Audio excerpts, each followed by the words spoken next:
Buenos días, como ustedes saben, yo me llamo Estefania San Martín y les voy a hablar sobre Colombia en el siglo XX. ¿Cómo fue el comienzo del siglo XX en Colombia?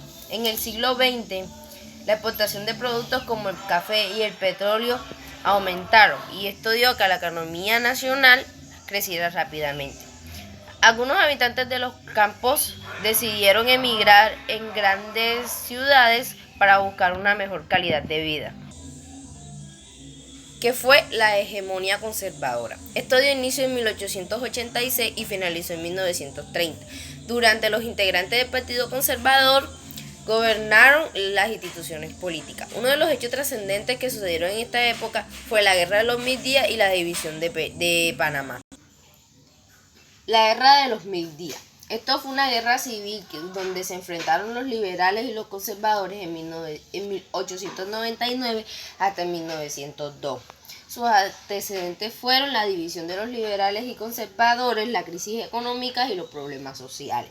Sus hechos fueron el conflicto empezó en Santander el 24 de octubre de 1899 y el 16 de diciembre se presentó el enfrentamiento de Peralonso en norte de Santander. Sus consecuencias fueron que murieron más de 1000 colombianos y una fuerte crisis económica.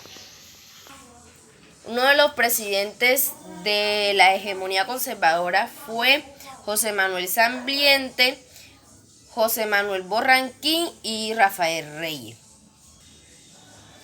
que es la República del Liberal. Esto inició en 1930 hasta 1946, cuando el Partido Liberal estuvo a cargo del gobierno. En 1930 comenzó la República Liberal.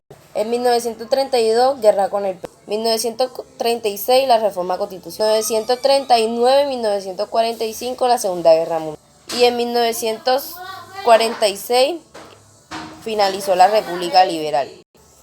Los hechos ocurridos durante la República Liberal fueron la guerra con el Perú, la reforma constitucional de 1936 y la Segunda Guerra Mundial. Presidentes de la República Liberal: Enrique Olaya Herrera, Alfonso López Pumarejo y Eduardo Santos. ¿Quién fue Jorge Eliezer Gaitán?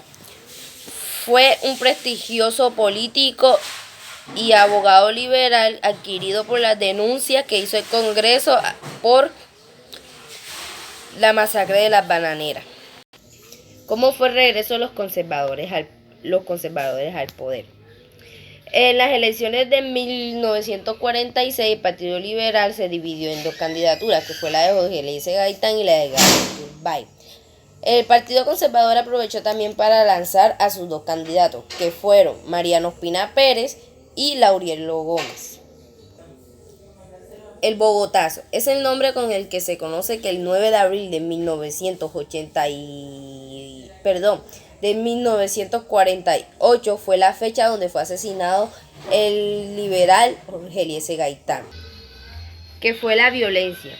Fue un periodo en nuestra historia que empezó desde 1930 a 1953, donde los liberales y conservadores se enfrentaron a vía armada. En el año 30 se enfrentó en Santander y Bolivia y Boyacá. En los años 50 y 40 se lanzó a los departamentos de Tolima, Huila, Valles del Cauca y los Llanos Orientales. El gobierno de Gustavo Rojas Pinilla fue el periodo que comenzó en 1953 y 1957, que el general Gustavo Rojas Pinilla gobernó el país. Este derrotó a Laurielo Gómez. Uno de sus objetivos era acabar con la violencia, por lo cual hizo varios tratados de paz con la guerrilla y estos desmovilizaron. Y otro de sus objetivos era la que favoreció la modernización del país. Presidentes del Frente Nacional: Alberto Lleras Camargo, Guillermo León Valencia, Carlos Lleras Restrepo, Misael Pastrana Borrero.